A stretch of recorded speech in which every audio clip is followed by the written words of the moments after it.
नमस्कार, मैं हूं मेघा सिंह और आप देख रहे हैं नेक्स्ट 9 लाइव। आज यूक्रेन और रशिया के बीच महायुद्ध का 9वां दिन है और लगातार हमले अभी भी जारी है और हम आपको लगातार अपडेट्स दे रहे हैं इस महायुद्ध को लेकर। तो चलिए आज के जितने भी अपडेट्स हैं हम आपको इस वीडियो में बताने वाले हैं और आपको साथ ही बता दूं कि अब यूक्रेन के जो प्रेसिडेंट है उन्होंने खुलेआम बोल दिया है कि अगर ये वॉर पुतिन रोकना चाहता है तो सामने आकर बात करे। वो अब पुतिन से फेस टू फेस बात करना चाहते हैं। साथ ही और भी बड़ी खबरें आ रही है, जैसे कि कीव में रूसी हमले और भी तेज हो गए हैं। साथ ही एक न्यूक्लियर प्लांट को, जो कि यूरोप का सबसे बड़ा न्यूक्लियर प्लांट बोला जाता है, उस पर भी आज रूस ने हमला किया था, जिससे पूरी दुनिया की सांसें थम गई थी।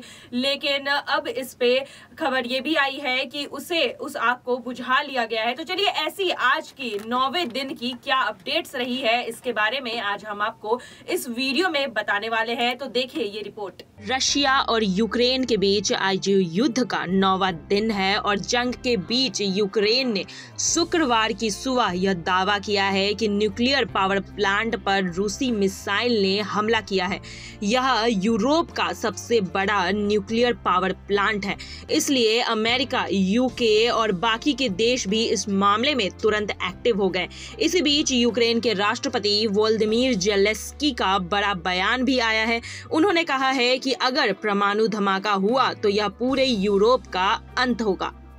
ज़ेलेंस्की आगे कहते हैं कि यूक्रेन में 15 परमाणु रिएक्टर्स हैं। अगर कोई भी परमाणु धमाका हुआ तो यह सबका अंत होगा, यह यूरोप का अंत होगा, पूरा यूरोप खाली हो जाएगा। यूरोप को परमाणु आपदा से मरने के लिए ना छोड़ा जाए। साथ ही अब ये खबरें आ रही है कि जो पावर प्लांट पर हमला हुआ था, रूसी मिसाइल जो गिरे थे, उससे जो लगी आग थी उस पर अब काबू पा लिया गया है और इस आग को बुझा दिया गया है, जिसके बाद से जितनी भी यूरोपियन कंट्रीज है उन्होंने अब चैन की सांस ली है। वहीं दूसरी तरफ यूक्रेन के अधिकारियों का दावा है कि हमले के पहले दिन से रूस ने अभी तक 480 मिसाइलें दागी है और यूक्रेन के डिफेंस सिस्टम ने इनमें से कईयों को मार गिराया है। यूक्रेन का दावा है कि जंग में अब तक 227 नागरिकों की निधन हो चुकी है, जबकि 525 अभी भी घायल है। वहीं यूक्रेन का कहना है कि रूसी हमले में अब तक उसके 2000 नागरिकों का निधन हो गया है। वहीं दूसरी तरफ यूक्रेन पर रूस के हमले और तेज हो गए हैं। रूस ने कीव और खार्किव के बाद अब चेरनी हवाई को निशाना बनाया है। यूक्रेन के मीडिया के मुताबिक चेरनी हवाई में रूस एयर स्ट्राइक से 33 लोगों का निधन हो चुका है, जबकि 18 लोग जख्मी हुए हैं। वहीं इससे पहले रूस के राष्ट्रपति पुतिन ने गुरुवार को सनसनीखेज आरोप लगाया कि यूक्रेन सेना आम लोगों को मानव ढाल के रूप में इस्तेमाल कर रही है। पुतिन का दावा है कि यूक्रेनी सेना ने 3000 भारतीय छात्रों को बंधक बना लिया है और उन्हें निकालने नहीं दिया जा रहा है, जबकि रूस सैनिक विदेशियों को निकालने में मदद कर रहे हैं। वहीं अगर खार्किव की बात की जाए तो खार्किव में एक बार फिर आसमान में धुएं उठते हुए नजर आ रहे हैं। जानकारी के मुताबिक यहां आवासीय इमारतों को एक बार फिर निशाना बनाया गया है। भवनों पर गोलीबारी की गई है, जिसकी तस्वीरें भी अब सोशल मीडिया पर तेजी से वायरल हो रही है। वहीं यूक्रेन और रशिया के युद्ध के बीच फ्रांस ने एक बड़ा दावा किया है। फ्रांस ने कहा है कि उसने रूस के 3 जहाजों को पकड़ लिया है। तो वहीं युद्ध के बीच ये खबर भी आ रही है कि यूक्रेन ने एनरगोद में जबरदस्त धमाके की आवाजें भी सुनाई दे रही है। वहीं द टाइम्स की खबर की माने तो वहां एक बड़ा दावा किया गया है। खबर के मुताबिक जंग शुरू होने के बाद से यूक्रेन के राष्ट्रपति वोलोदिमीर ज़ेलेंस्की को मारने की 3 बार कोशिश भी हो चुकी है।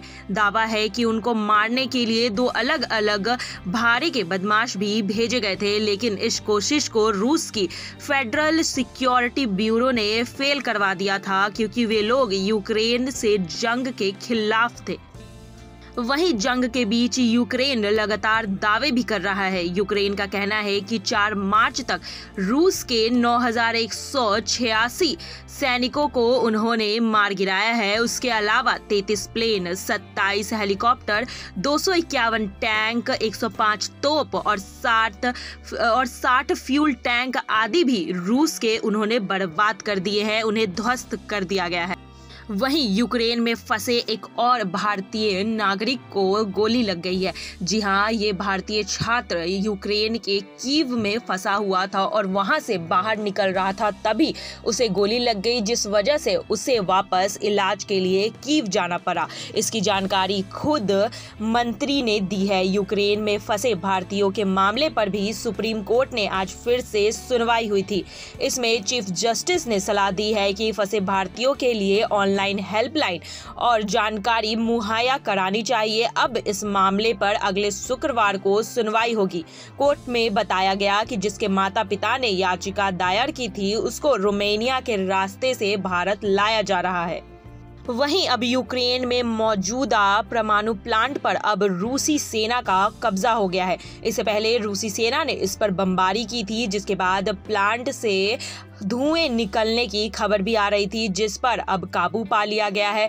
इससे रेडिएशन फैलने का भी डर सताने लगा था। इस पर अमेरिका, ब्रिटेन आदि ने चिंता भी जाहिर की थी, लेकिन अब खतरा टल चुका है, आग को बुझा दिया गया है। लेकिन अब रूस की सेना ने इस परमाणु प्लांट पर कब्जा कर लिया है।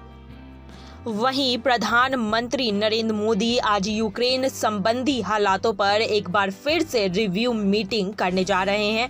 बता दें कि यूक्रेन से भारतीयों को निकालने के लिए मिशन गंगा भी चलाया जा रहा है। युद्ध में भारत ने अभी तक न्यूट्रल रवैया अपनाया हुआ है। वहीं रूस और यूक्रेन के हमले के बीच अब सऊदी अरब ने अब अपना एक ऑफर दिया है। सऊदी अरब के क्राउन प्रिंस मोहम्मद बिन सलमान ने रूसी राष्ट्रपति और यूक्रेन के राष्ट्रपति व्लादिमीर पुतिन से बातचीत की है। बातचीत के बाद उन्होंने कहा है कि वो दोनों देशों के बीच मध्यस्थता करने के लिए तैयार है।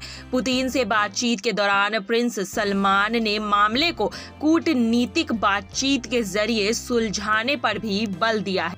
वहीं यूक्रेन के राष्ट्रपति व्लादिमीर ज़ेलेंस्की ने भी अब रशियन राष्ट्रपति पुतिन से बातचीत करने की अपील की है। उन्होंने कहा है कि पुतिन अब सामने फेस टू फेस आकर बात करे, हम नेबर्स है, इसमें डरने की क्या बात है।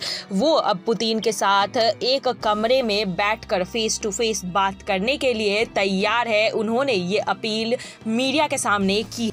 आज युद्ध का 9वां दिन है, लेकिन रशिया पीछे हटने को तैयार नहीं है। अब देखना दिलचस्प होगा कि क्या रशिया पुतिन अब उससे यूक्रेन से बात करने के लिए राजी होता है। क्या ये युद्ध अब यहीं रुकता है या फिर जब तक रशिया पूरा यूक्रेन नहीं हथिया लेता वो रुकेगा या नहीं रुकेगा। तो आपने 9वें दिन के महायुद्ध के बारे में देखा और ये भी देखा कि कैसे अब पुतिन बातचीत करने के लिए तैयार हो गए हैं। वहीं यूक्रेन के राष्ट्रपति व्लादिमीर ने भी यही कहा है कि वो अब अपने नेबर कंट्री यानी कि रशिया के प्रेसिडेंट के साथ बैठकर बातचीत करना चाहते हैं और इस मामले को हल करना चाहते हैं। और उन्होंने खुलेआम बोला है कि पुतिन को डरने की जरूरत नहीं है, वो आमने सामने होकर बातचीत कर सकते हैं। साथ ही अब हमले भी जारी है और लगातार जो है रूस की सेना कीव में घुसने की तैयारी कर रही है। साथ ही उन्होंने लगभग इलाकों पर कब्जा भी कर लिया है और बमबारी अभी भी चालू है। तो आज की जितनी भी अभी 9वें दिन की अपडेट थी हमने आपको बताया। आगे की अपडेट के लिए देखते रहिए नेक्स्ट 9 लाइव। धन्यवाद।